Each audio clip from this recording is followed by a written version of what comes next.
అందరికీ కూడా ఈ ప్రెస్ మీట్ మనం ఎందుకు పెట్టుకుంటున్నాము, దీని వెనకాల నా కారణం ఏంటో అందరికీ కూడా తెలుసు. కానీ మళ్ళొకసారి మీ ద్వారా ప్రభుత్వానికో, స్థానికంగా ఎమ్మెల్యే గారికో, ముఖ్యమంత్రి గారికో మళ్ళొకసారి వీళ్ళు తీసుకున్నటువంటి ఆలోచన, వీరు తీసుకున్నటువంటి నిర్ణయం ఏంటది, రాయన్న నియోజకవర్గానికి సంబంధించిన 12 వార్డులను కూడా ఈరోజు హైదరాబాద్ కార్పొరేషన్లో చేస్తున్నట్టు నేను ఒక గవర్నమెంట్ పత్రం వచ్చింది, ఒక జియో వచ్చింది. సైబరాబాద్ని ఒక ప్రాంతంగా చేసి, మేడ్చల్ మల్కాజ్గిరిని ఒక కార్పొరేషన్ చేసి, హైదరాబాద్ కార్పొరేషన్ ఒక కార్పొరేషన్ చేస్తూ ఈ కార్పొరేషన్లో సింహభాగమైన రాయన్న నియోజకవర్గాన్ని తీసుకుపోయి హైదరాబాద్ కార్పొరేషన్లో కలుపుతున్నట్టు నిన్న ప్రభుత్వ ఉత్తరాలు అంటే గవర్నమెంట్ జియో ఒకటి బయటికి రావడం జరిగింది. ఈ విషయం నేను 2 నెలల కిందటనో, దాదాపు నెలన్నర కిందటనో మీ అందరి మధ్యలో మీ ద్వారా ప్రభుత్వాన్ని తెలియజేసి పెద్ద ఎత్తున నిరసన కార్యక్రమాలు కూడా నియోజకవర్గం స్థాయిలో చేసి ప్రభుత్వానికి, ప్రజలకు ఈ తీసుకున్న నిర్ణయం వల్ల జరిగిన నష్టాన్ని వివరించే ప్రయత్నం మనం ఎప్పుడో చేశాం. ప్రభుత్వానికి తెలియదనేది ఏం లేదు, ఇక్కడ ఉన్న ప్రజలకి దీని పట్ల స్పష్టత లేదని కూడా లేదు. మనం ముందే దీని గురించి మాట్లాడినాం. ఎమ్మెల్యే గారి దగ్గరికి కూడా అఖిలపక్షంగా మా పార్టీకి సంబంధించిన కొంతమంది నాయకులే కానీ వివిధ పార్టీలకు సంబంధించిన నాయకులు పోయి ఎమ్మెల్యే గారికి కూడా విజ్ఞప్తి చేయడం జరిగింది.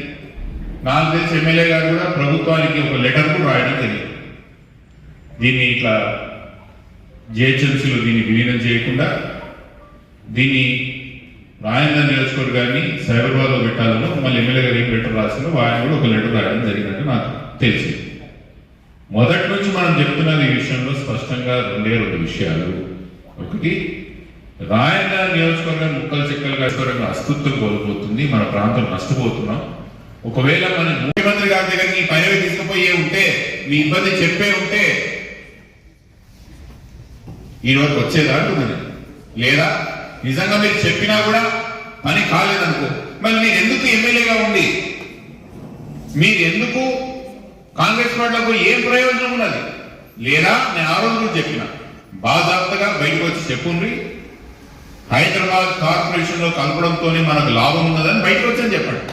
లేదా నేను చేయలేకపోయినా నాకు సాధకాలేదని చెప్పండి.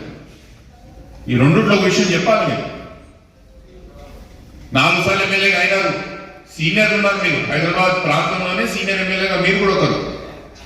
4 సార్లు గెలిచిన ఎమ్మెల్యే గారికి కూడా కాంగ్రెస్ ప్రభుత్వం పిలిపిస్తలేదంటే కనీసం మీ అభిప్రాయాన్ని తీసుకునే ఒక ప్రయత్నం కూడా ముఖ్యమంత్రి గారు చేస్తలేరంటే మీరు ఏ కారణంతో కాంగ్రెస్ పార్టీలోకి పోయినారు, మీరు ఎంత మేరకు మీరు అక్కడ చెల్లుబాటు అవుతున్నది, లేకపోతే ఏ అంశాల్లో మీ యొక్క మాట చెల్లుబాటు అవుతున్నది అనేది స్పష్టంగా ప్రజలకు అర్థమవుతలేదు కదా. తీరని నష్టం చేస్తున్నారు ప్రకాశం నమ్మి, మన ప్రాంతానికి తీరని నష్టం చేస్తున్నారు.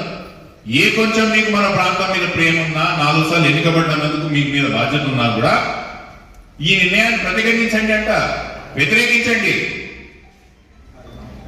దీన్ని ఏదో విధంగా ఆపే ప్రయత్నం చేయాలి మీరు శాసనసభ్యులుగా అంటున్నా నేను. కనీసం మా అనుమానం ఏంటంటే కనీసం మీరు ముఖ్యమంత్రి గారికి ఇక్కడ జరుగుతున్న ఇబ్బందులు చెప్పినారా లేదా అని కూడా మాకు అనుమానం ఉంది. ముమ్మాటికి ప్రజల్లో గట్టిగా తీసుకుపోతాం, నేను ఒక ప్రజాఉద్యమంగా ఆ రోజు కూడా చెప్పినట్టు టేకప్ చేస్తామని ఇట్లా కూడా టేకప్ చేస్తాం. రేపు ఎల్లుండో నేను కోర్టులో పిటిషన్ కూడా వేయబోతున్నా.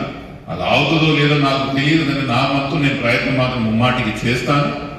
రాయన్న నియోజకవర్గానికే కానీ, రంగారెడ్డి జిల్లాకే కానీ మా అస్తిత్వం, మా రాజకీయం, మా యొక్క వ్యక్తిత్వం, మా యొక్క ఐడెంటిటీ మా జోలికి వస్తే మాత్రం సహించేది లేదు.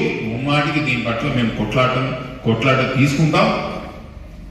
ఏ వరకు తీసుకుపోవాలో ఆ వరకు తీసుకుపోయి ప్రభుత్వాన్ని ఒక మెడలుంచే ఒక ప్రయత్నం ముమ్మాటికి మేము చేస్తామని మీ అందరికీ తెలియజేస్తున్నాను.